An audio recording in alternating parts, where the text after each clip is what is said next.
헬로우 차이나입니다. 하나대투증권 가보시죠. 김호균 과장입니다. 안녕하세요, 과장님. 예, 안녕하십니까. 네, 최근에 중국 증시가 크게 흔들리고요. 더불어서 참 안 좋은 소식들도 있더라고요. 개인 투자자들이 많이 참여하는 증시이다 보니까 이렇게 중국 증시 급락했던 날에 증시 투자하시는 개인 투자자분들 자살 소식들 이런 것들도 좀 들려옵니다. 어쨌든 이렇게 좀 급등락을 보여주는 게 사실 버티기 정말 힘들 거예요. 우리가 옆에서 봐도 참 그런데 직접 참여하시는 분들 심리적으로 좀 많이 흔들리셨던 것 같아요. 그런데 우리 헬로우 차이나 출연하시는 분들 말씀 들어보면 이제 가격 조정에 따른 좀 매수의 기회를 엿볼 시점이다 이런 얘기들을 해주시는데요. 김호균 과장님은 최근 중국 주식시장의 흐름 어떻게 보셨나요? 예, 약간 좀 부담스럽게 지난 한 주 굉장히 큰 조정이 있었고 월요일날 단오전 휴장이었죠. 다음에 이제 그 화요일날 제가 오늘 방송을 시작하게 되면서 아무래도 조정장에 대해서 얘기를 안 할 수가 없게 됐는데요. 일단 조정의 원인을 살펴보게 되면 일단 신용규제 강화가 가장 큰 원인이고 또 대형 IPO, 국태군항 증권을 비롯한 대형 IPO의 유동성 부담감 그리고 외부 변수가 좋지는 않죠. FOMC 이슈도 있고 그리스 이슈도 있고 하지만 가장 중요한 건 고점에 대한 부담감이 자리 잡고 있었다는 겁니다. 일단은 이제 신용규제 쪽을 보게 되면 이거는 어차피 지속적으로 당국이 써왔던 카드입니다. 과열이 있을 때마다 신용규제를 강화하겠다 했던 거고 어떻게 보면은 이제 이 부분은 또 긍정적으로 봐야 되는 게 지금 그런 문제가 만약에 당국이 조절하지 않았다면 더 심각하게 벌어질 수도 있었을 겁니다. 그리고 지금 하락하는 부분을 어떻게 보셔야 되냐면 신용규제 부분에, 신용의 부분에서 신용대출해가지고 주식을 투자하셨던 분들이 상당히 많으시고 지금 최근에 안 좋은 소식이 많이 들리고 있는데 이렇게 그 신용을 일으켜가지고 주식을 투자했을 때 손해가 어느 정도는 버틸 수 있지만 일정 부분 넘어서게 되면 그 신용 투자분들은 아시겠지만 이제 반대 매매가 발생됩니다. 그래서 자기가 있는 원금을 다 날리고 일정 부분 미수까지 발생하고 반대매가 날 수 있기 때문에 이 반대매를 통해서 또 추가 하락이 발생하는 거죠. 그런 식으로 지금 좀 그 폭락이 이어지고 있다고 보셔야 될 것 같고요. 향후 전개 방향은 좀 약간 긍정적으로 저는 생각하는 게 어떤 이런 신용규제도 건전한 시장을 위해서 당국이 조정하는 것이고 당국은 시장이 과열될 때 신용규제 강화 방안을 내놓고 또는 시장이 약간 위축될 때 지준율 인하와 금리 인하를 내밀면서 시장을 견조하게 끌고 가고 있습니다. 마찬가지로 지금 지준율과 금리 인하를 약 150pp 정도를 더 할 수 있는 여력이 있다고 평가되기 때문에 이 성강통 오픈 이전까지는 당국이 어느 정도 시장을 견조하게 끌고 나갈 것이다 라는 것이 한 생각이고요.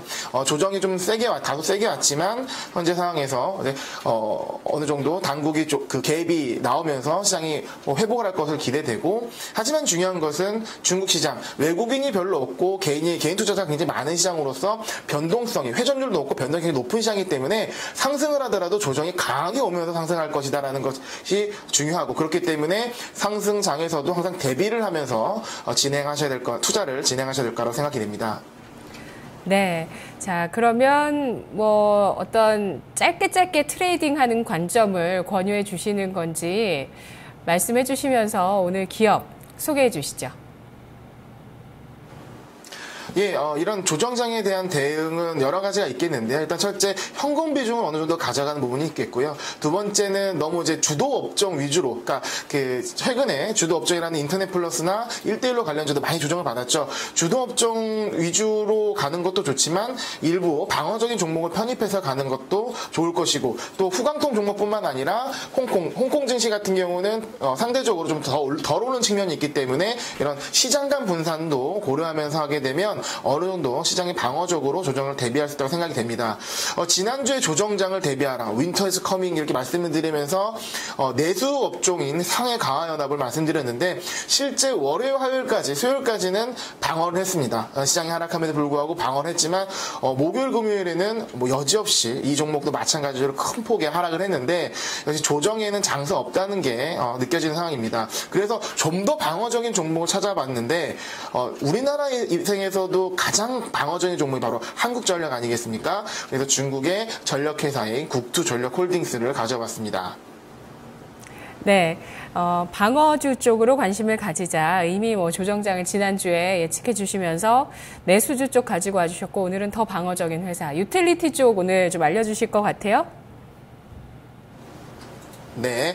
일단 중국 주식 투자할 때 이 두 가지 부분이 중요한데요. 바로 정책 수혜, 그러니까 주가 향방에 압도적 영향을 일으킬 수 있는 부분이고, 두 번째는 독과점 산업이냐는 부분인데, 어떻게 보면 이제 워렌 버핏, 투자 성인이 워렌 버핏이 좋아하는 독과점 시장. 이 두 가지가 교집합에 있는 부분이 바로 유틸리티 산업일 겁니다. 먼저 정책 수혜 차원에서 보게 되면 이 서부 대개발 차원에서 2000년 전인대에서 정식 결정된 4개 주요 프로젝트 한번 오늘 다시 가져봤습니다. 이 4개 주요 프로젝트는 제가 중유가스를 말씀드릴 때 말씀드렸던 부분인데, 다시 보시게 되면 서전 동송, 서부의 전기를 동쪽으로 보내는, 그리고 남수 북쪽, 남쪽에 많은 수자원을 북쪽으로 보내는 거, 그리고 서기 동수, 서부의 천연가스를 동부로 보내는, 그리고 찡짱철도, 신인과 라싸를 연결하는 철도. 즉 보시게 되면 지난번 중유가스 말씀드릴 때는 서기 동수, 가스에 관한 얘기였고요. 그리고 1대1로는 어떻게 보면 찡짱철도, 철도 관련된 부분일 것입니다. 오늘 말씀드릴 이 국투전력홀딩스 같은 경우는 서전동선과 남수북쪽, 즉 전기와 수자원을 이 부분에 정책적 수혜를 받는 업종이라고 할 수 있겠습니다. 예, 중국의 전력 소비량은 이해하기 쉽게 경제 성장률이 지속적으로 증가하고 있는 상황이고요. 산업단지가 집중되어 있는 동부 연안 지역은 전력 소비량이 많은 반면 상대적으로 낙후되어 있는 이제 서부 및 내륙 지역은 전력 소비량이 적을 뿐더러 그리고 전력 수급이 잘 이루어지지 않고 있다 하고 있습니다. 중국은 다른 자원에 비해 석탄이 굉장히 풍부하기 때문에 이 석탄을 바탕으로 화력 발전을 70% 정도를 생산하고 있고요. 주력 생산을 하고 있고요. 양자강, 황하, 메콩강 등 유량이 풍부하고 서부 지역은 좀 히말라야 고산지대에 이어지는 이제 위에서 아래 낙차 크게 떨어지는 지형을 갖고 있기 때문에 수력 발전에는 거의 최적 요건을 갖고 있다고 합니다. 그렇기 때문에 하지만 이제 개발 비용이 상당히 많이 들기 때문에 이미 많이 있는 석탄을 이용해서 화력 발전이 좀 더 비중이 높고 이 수력 발전 아직 개발이 좀 미흡한 상황이라고 할 수 있겠습니다. 하지만 이제 수력 발전 높은 개발 잠재력을 지닌다고 평가하셔야 될 것 같고요. 중국은 좀 특이하게 우리나라 같은 한국전력이 이제 전력망과 전기를 발전 설비를 또 함께 영위하고 있는데, 중국은 전력망 회사와 발전소 회사를 분리해서 경영하고 있습니다. 그래서 전력망 같은 경우는 비상장 회사죠. 국가 전력망에서 담당하고 있고, 이 나머지 발전소 회사들을 상장을 해서 국유기업이지만 상장을 해서 관리를 하고 있습니다. 예, 국투전력홀딩스 기업 분석 바로 들어가도록 하겠습니다. 이 기업은 수력발전소, 화력발전소 건설 및 운영업체라고 할 수 있겠는데요. 수력의 비중이 조금 더 높습니다. 수력 53%, 화력 43%의 비중을 가져가고 있고요. 국내에 한국전력과 한국수자력, 수력 원자력 공사를 합쳐놓은 것 같은 비슷한 사업구조다라고 이해하시면 좋을 것 같고요. 이 12차 5개년 계획에 따라서 화력 발전의 효율을 개선하고 비화력 발전, 즉 수력, 원자력, 천연가스 같은 비화력 발전의 비중을 확대한다. 이로 인해서 이 기업의 굉장히 수혜가 기대된다고 볼 수 있겠습니다. 수력 발전 쪽에서 좀 얘기를 해볼게요. 중국 정부가 2013년 280기가와트 규모의 수력 발전 용량을 2020년까지는 거의 2배 규모죠. 420기가와트 규모로 확대한다는 방침을 내세웠고요. 친환경 에너지가 발전 원가 측면에서 이제 수력 발전 자체가 친환경 에너지로 발전 원가 측면에서 경쟁력이 있기 때문에 정부가 적극적으로 지원이 예상이 되고 환경 문제가 대두된 상황에서 수력 많은 기대가 되는 상황입니다. 특히 이제 이 기업 같은 경우는 독점 개발권을 확보한 스촨성에 있는 아롱강유역의 수력 발전에 기대가 되는데요. 급유량으로 따졌을 때 중국 내 최상위권이고 건설 비용도 다른 지역에 비해서 굉장히 적게 14% 정도 절감되는 수준으로 예상이 되기 때문에 이 수력 발전 쪽의 차원에서 좀 기대가 많이 되는 상황이고요. 화력 발전 같은 경우는 수익성이 낮은 소형 발전 사업자들이 이제 퇴출되고 있는 상황이고 대형 기업으로 재편되고 또 국유기업 재편에 따라서 이 지금 많은 한 5개, 4-5개 정도 되는 대형 발전 기업들도 합병 이슈가 또 생길 수 있기 때문에 이런 차원에서도 긍정적으로 바라볼 수 있고, 석탄 가격이 최근에 많이 하락했기 때문에 이로 인한 수익성 개선도 기대될 수 있다고 생각됩니다. 지금까지 좀 다소 길게 스토리를 말씀드렸는데요. 수치를 통해서 이 스토리를 한번 녹여보도록 하겠습니다.